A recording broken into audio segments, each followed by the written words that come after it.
প্ৰত্যেককে জনাইছোঁ আপোনালোকৰ জৰিয়তে আচলতে গোটেই অসমবাসীক জনাইছোঁ বিহুৰ বহুত বহুত শুভকামনা বিহুত জনাইছোঁ সেৱা জনাইছোঁ ইয়াত আজি এই আমি পুৱা লগ লাগিছোঁ ইয়াতে গীতানগৰ গীতা মন্দিৰৰ বাতৰিত ইয়াত লগ লগাৰ এটাই উদ্দেশ্য যে KGMT হস্পিটেল আমি আটাই জানো এটা নাম KGMT হস্পিটেলৰ পুনৰ গোস্বামী আল্পনা গোস্বামী মেমৰিয়েল ট্ৰাষ্ট আচলতে দাতব্য অনুষ্ঠান এটা আৰু ব্যৱসায়িক অনুষ্ঠান নহয় এই হস্পিটেলৰ উদ্যোগত বিভিন্ন সমাজৰ মানে ৰাইজৰ ভিতৰত বহুত কাম হৈছে আৰু হস্পিটেলখনেও তেনেকৈ সেৱা আগবঢ়াই আহিছে খুব ভাল ভাল কাম হৈছে আমিও ক'ৰবাত কিবা প্ৰকাৰে তাত জড়িত হৈছোঁ আমাৰো ল'ৰা ছোৱালী তাত যোগ দিছে গতিকে এই হস্পিটেলখনৰ বিভিন্ন কাৰ্যসূচী আজিও তেনেকুৱা এটা কাৰ্যসূচী হৈছে যে সমাজ হিতৈষী এই কাৰ্যসূচী আমাৰ ঠাইটুকুৰা প্লাষ্টিক মুক্ত হ'ব লাগে ঠাইটুকুৰা আমাৰ গোটেই পৰিৱেশটো হ'ব লাগে জাবৰ জোঁথৰ নিষ্কাশন হ'ব লাগে এই নিষ্কাশনৰ জৰিয়তে আমাৰ যাতে আমাৰ ল'ৰা ছোৱালী আমাৰ যাতে সমাজখন পৰিষ্কাৰ পৰিচ্ছন্ন হয় আমি যাতে ভালকৈ উশাহ ল'ব পাৰোঁ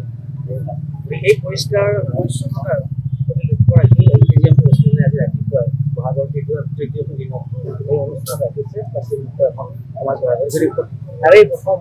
আৰম্ভণিটো আমাৰ গীতানগৰ গীতা মন্দিৰৰ বাতৰিৰ পৰা একেধৰণে আলোচনা কৰিছে আৰু মোক তালৈকে মাতিছে মই নিজকে এই অনুষ্ঠানটোৰ অংশীদাৰ বা ভাগিদাৰ হ'ব পাই পেলাই সৌভাগ্যৱান ভাবিছোঁ আৰু যদিও ৰাতিপুৱাই আহি পাইছোঁ অনুষ্ঠান বিহুৰ অনুষ্ঠান কৰি পেলাই ভালকৈ পোৱাও নাই টোপনি হোৱা নাই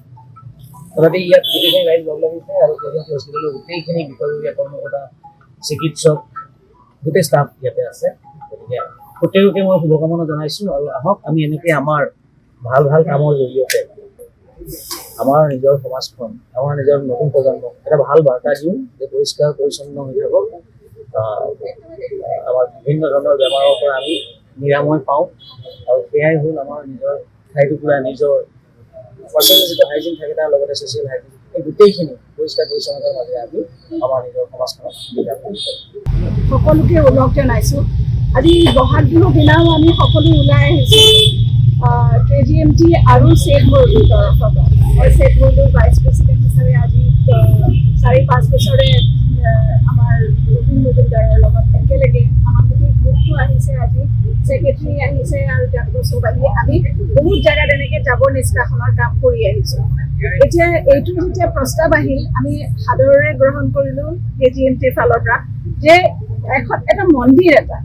মন্দিৰলৈ মানুহে কিয় যায় সেইটো এটা লেতেৰা জেগা দিয়ে আপুনি যদি সন্মুখৰ ফালে চায় তাতে দুইফালে এটা চাইডে আমি চাফা কৰিলোঁ আজি তাতে এই প্লাষ্টিক আৰু এই চিপছৰ পেকেট গুটখা এইবিলাক কিয় ইয়াতে পেলাই তেওঁলোকে খালে আৰু দলি মাৰি পেলাই দিলে সেইটো জানো লগত লৈ যাব নোৱাৰে নিজৰ ডাষ্টবিনত পেলাব নহ'লে নিজৰ ঘৰত লৈ গৈ পেলাই ঘৰৰ ডাষ্টবিনত গৈ পেলাই উপযুক্ত নিষ্কাশন কৰিব সেইটোকে নকৰি এটা অভ্যাসত পৰিণত হৈছে বাকী বিদেশত দেখিছোঁ যে সৰু সৰু ল'ৰা ছোৱালীবিলাকে মোৰে নাতিজন থাকে সদায় দেখিছোঁ যে সিহঁতি বস্তু এটা খাই পেলাই ডাষ্টবিন বিচাৰি ফুৰে কিন্তু আমাৰ ইয়াতে সেইটো নাই পেলাই দিয়ে মানে একদম মনত একো ভাৱ নোহোৱাকৈ পেলাই দিয়ে যে সিহঁতৰ মনত অকণো বেয়া ভাৱ নাহে ডাষ্টবিনৰ সংখ্যা কম হয় কিন্তু সেইবুলি আমি নকৰাকৈ থাকিব আমি অলপ হ'লেও আমি 10%, 15%, 20% আমি যদি কমাওঁ ডাষ্টবিনৰ সংখ্যা কম এইটো কথা একদম সঁচা কিয় কাৰণ মোৰ ঘৰৰ সন্মুখতে এটা ডাষ্টবিন আছে সেই ডাষ্টবিনটো এটা মানে কি কওঁ এবাৰ 500 মিটাৰ্ছৰ ভিতৰত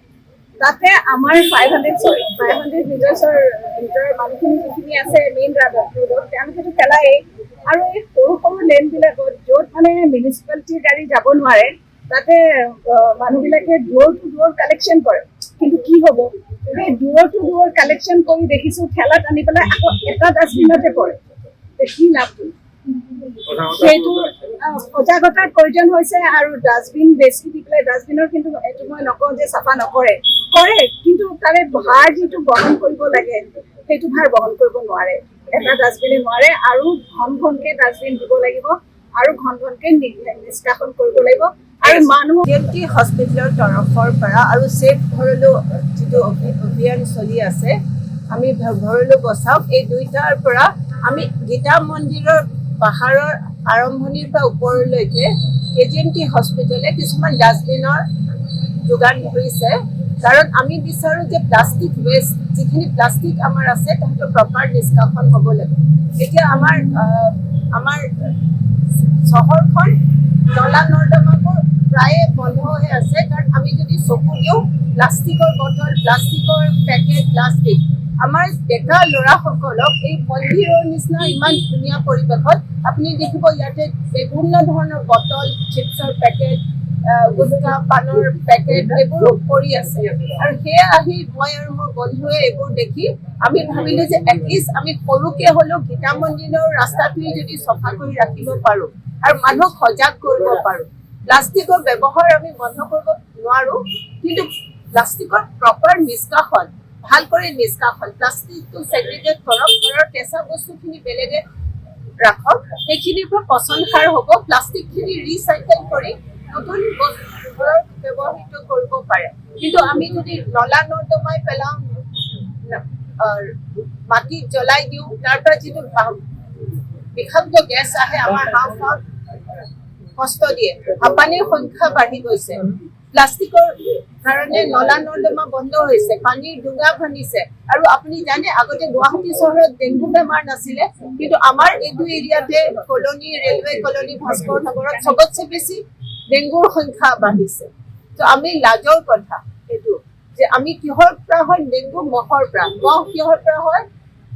যিটো মেলেৰিয়াৰ মহটো বেলেগ আৰু কিন্তু ডেংগুৰ মহ সাধাৰণতে চহৰীকৰণৰ পৰা এই সৰু সৰু পানীৰ ডুঙা য'ত হয় আৰু সেইটো বেছিভাগ প্লাষ্টিকৰ বটলত জমা হোৱা পানী য'তে ত'তে ডুঙা হোৱা পানী বৈ নোযোৱা পানী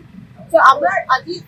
আমি KGMTৰ ফালৰ পৰা চেভ ভৰলুৰ পৰা এটাই সকলোকে সজাগ কৰিছোঁ প্লাষ্টিকৰ ব্যৱহাৰ কম কৰক আৰু ব্যৱহাৰ কৰিলেও প্ৰপাৰ উপযুক্ত নিষ্কাশন কৰক ডিছপ'জেল আৰু ছেগ্ৰিগেট কৰক মানে প্লাষ্টিকটো আঁতৰাই কেঁচা জাবৰ জোঁথৰ বেলেগ কৰক সেইখিনিৰ পৰা আমি বেলেগ কাম কৰিব পাৰোঁ সকলো নাগৰিকে আৰু স্পেচিয়েলি ডেকা ল'ৰাসকলে সেই প্ৰতি সজাগ হওক ধন্যবাদ যিকোনো খবৰৰ বাবে যোগাযোগ কৰক আমাৰ এই নম্বৰত 9181 307 2221